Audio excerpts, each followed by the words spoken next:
Hi, I'm Cam from the Brother Slim, and today I'm doing something I've wanted to start for quite a while, and that's showcasing fun, cool crowdfunding projects that are currently live or at least still available. And so today we are starting with Raptor Ruckus by, as long as I'm getting the name correct, Snapback Game Studios. I've had the pleasure of speaking with Zach a couple of times. He's actually run me through a game of Pirate Borg, and I'm so stoked on this. Dinosaurs, what can I say? I was a dinosaur kid for sure, love me some RPGs, and survival horror is a vibe I've been really picking up on lately, so let's dive into this. Raptor Ruckus. As far as this video, basically it's just going to be coverage of what's available, thoughts and feelings about the campaign, and such like that. So we'll just kind of read through things here. Do love the spread. It shows the vast scope of dino-related things that you can get here.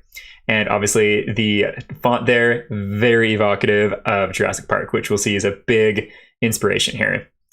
Free download, that's awesome. So they got a quick start PDF, character sheets, and a short, it's not quite a short story, short novel, I would say, maybe a novella.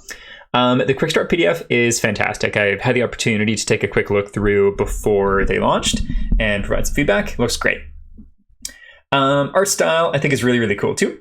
But let's get into this. So welcome to Raptor Ruckus, a rules-light D20 tabletop role-playing game where the fences are down, the power's out, and you are back at the bottom of the food chain. It's a survival horror by way of dinosaurs, circa 1993.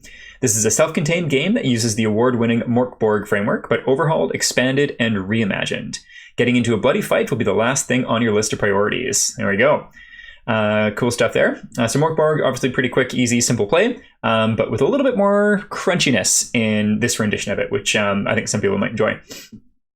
And again, playing Pirate Borg, that was my first time using this system, and it was a blast. It was fun. So having that simple framework with a little bit more crunch sounds great to me. Example spreads here, looks really cool. So very evocative of the 1990s, just with some more kind of Borgian, shall we say.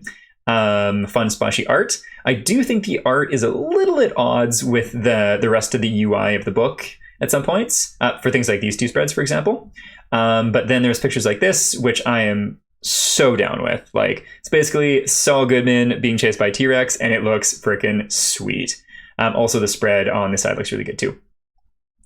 Here, you'll be focused on scavenging supplies, counting bullets, and evading carnivores, all the while trying to push that rising panic further into your gut.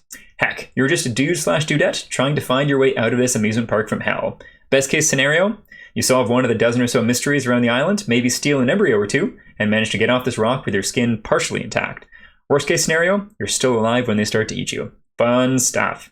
So inspirations, obviously Jurassic Park. Some of the things I really like seeing are nostalgia kicks from being a 90s kid myself. So like Lake Placid, Anaconda, Jaws, Turok, Walking with Dinosaurs, Godzilla, freaking sick. But especially Jurassic Park.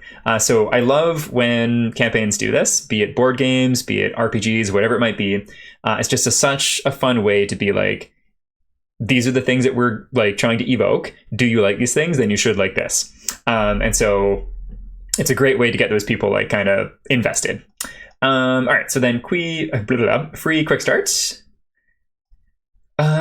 Core book, so a 44-page A5 size standard edition, then also a fancy leather edition too. So complete rules, 6 class archetypes, setting guide and NPCs, dozens of dinos, I think it's like 44 or something, tons of vehicles, and a 3-set piece scenario. Good stuff. So some more example of the spreads there. So, Raptor Ruckus is everything you need to play. It's survival horror. It's a survival horror sourcebook with easily hackable ideas, tables, and tools for use in any RPG where life is cheap in the modern era. It's also an homage to vibes and storytelling from the 80s and 90s, especially dinosaur and monster stuff. So 6 archetypes inspired by our favorite franchise. Play the Bloodsucker, Butterfinger, Field Expert, Marlboro Man, Rockstar, or even a Smelly Kid. For me personally, I don't know if this is what other folks think too, but I was a little kind of thrown by the archetype names. Like Sticky Finger, Field Expert, Rockstar, and Smelly Kid, those are straight up and simple. Bloodsucker and Marlboro Man, I was a little confused by. Marlboro Man, I assumed was kind of like a business suit type, but I don't think that's actually what it is. Then Bloodsucker, I was also off on too. So just, yeah, that was a little kind of thing I wasn't quite sure on. So 40 plus dinos, and I think they actually have some more on the way too. Solo mode, always good to see. Solo mode is very, very much in the zeitgeist of the RPG space right now, which is cool to see people loving it. It's something I've never dabbled in myself, and I don't know, realistically, I probably should, because I want to play more games than my friend group does, but I haven't dabbled in it myself. Okay, so Fragmentation, a campaign book. 64-page, again, the same size, hardcover, 8-piece narrative guidance for expansion, new dinos and NPCs, fun stuff. So this basically takes all of the rules and kind of play from the rulebook and into an actual scenario, or like a campaign meant for 8 to 10 sessions. Very cool there. And then they also have a whole bunch of zines, which I really, really like. Some of them, like Frill Seeker, just Frill Seeker, amazing name. All right, so part of the quick start, it does have a like intro scenario that you can play, which I think is really, really well done. And so as part of the crowdfunding campaign, you're able to get that in an actual physical form, which is cool. They've also got the Containment Breach Prelude as a physical book, which is cool. And again, like the graphic just goes so well on the cover with the rest of the books too, which just really ties it together nicely. The kind of the red skulls and the circles looks really, really good. Frill Seeker touched on, that's awesome. Playing God, Rakshasa, and Spoiled Meat. Spoiled Meat is to do with one of the stretch goals, which is already being unlocked. And let's see, so what are these things? So Frill Seeker, a distress signal leads to the grisly ruins of a by Sin Black Ops mission. That's when things go from bad to bloodbath. Fun stuff. Playing God, what eldritch madness awaits you survivors? Terrors from beyond will test mind and body when playing God.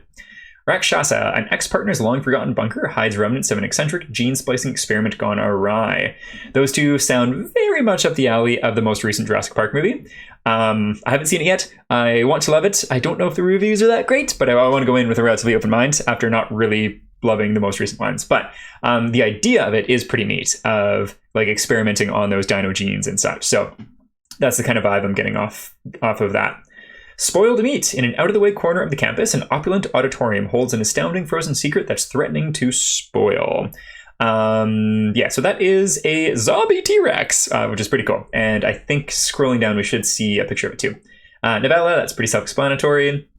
Accessories, a whole bunch of really cool goodies. There is physical character sheets that come in full color, which are so evocative of like the original Jurassic Park kind of look. Super cool. Character folios, good stuff there. The GM screen, always a fun one to include, so looks great too. And then miniatures plus STL, so you can get a Spinosaurus, a T-Rex, Velociraptor, and there is also again that zombie T-Rex available now too. So different mechanics here to hacking, that's cool too. Dimetrodon, I don't think Dimetrodon's technically a dinosaur, but one of my favorite prehistoric critters for sure. Why? I don't know. They're just really cool. Those sales are neat. All right, so the pledge tiers, we have the a la carte, pay $1 and choose whatever you want. The basic tiers, either digital, physical, or deluxe book physical. Retailer pledge, always good to see. Digital gameplay, digital all in. Physical books tier, this is pretty sweet. So right now I'm just getting the just basic physical pledge of the rulebook. Personally, it's probably all I need, is what I'm thinking, but all of that content is really cool too. Physical gameplay, so all of the other little accessories and such. So if you're a GM really keen on running a dinosaur survival game, this would be the way to go for sure. Spared no expense, everything. I love that they have a snapback, just echoing their name, just super fun. Also the patch is cool too. And spared no expense, everything, plus the physical minis there as well. So I like that they split up the physical minis in a separate pledge, so that they basically have like 2 all-ins for physical ones, because some people will want the minis and some people won't, and just having the 2 different versions of it will be clear for backers. So I like that very much. All right, so add-ons, same kind of thing here. We'll scroll on by. Stretch goals, let's cover this really quick too. So 5K funding goal, good stuff. Spot gloss cover, book ribbons, printed end papers, embossed cover, all those kind of things I'm a huge fan of. Like, yeah, if you really wanted to, you could just have those things included right off the get-go, but they're fun goals. They're also really more manageable ones to work into when you're calculating things behind the scenes, because you can work with the printers and figure out what these different things are going to cost at different volumes and such. And it's just such a fun way to make like a deluxeified version of the game. Are they going to be the same editions of the game that's in retail later? Maybe limited run, maybe forever, hard to say. But if it was me, I'd probably do it as more of a limited run and then have like more of a baseline version in retail in the future. So yeah, I love seeing stuff like that. I used to work in publishing, and being able to do custom print runs with authors was always such a treat. So same kind of idea there. Zombie T-Rex Mini, that's unlocked. We also have even more Raptors. Cool. Companies expanded. That's fun too. BTT tokens, good stuff. Poster map, book ribbons, comp motivations, maybe like companion motivations. Spinosaurus Diabolus campaign book. So this might be a separate campaign, actually. I don't know if there's any updates on that yet, which is cool. Pantone red logo. Fifth Trifold, and Terrifying Herbivores is my guess, which sounds like a really fun addition there too. And then kind of a call to action with various forms of media that they already have, and then also saying, like, if you have a channel, I wouldn't say mine counts because this is just a little teeny tiny hobby channel, but to reach out to, which is cool. So definitely check this out. It's went live this week and is going to be live for probably the next couple of weeks or a month or so, and is really neat. Lots of good stuff to see there. One thing I would say too is if you're more keen on skirmish miniature games, check out We Played God by Blacksite Studios. I might make a video covering it too because it's really neat as well. And I'm all up on these dinosaur projects going on right now. That one is in late pledge on GameFound. But yeah, I'll put some links in the description. I don't think I've ever said that before. It's weird to say, but cool stuff. And yeah, thanks for tuning in, and we'll catch you next time. Bye.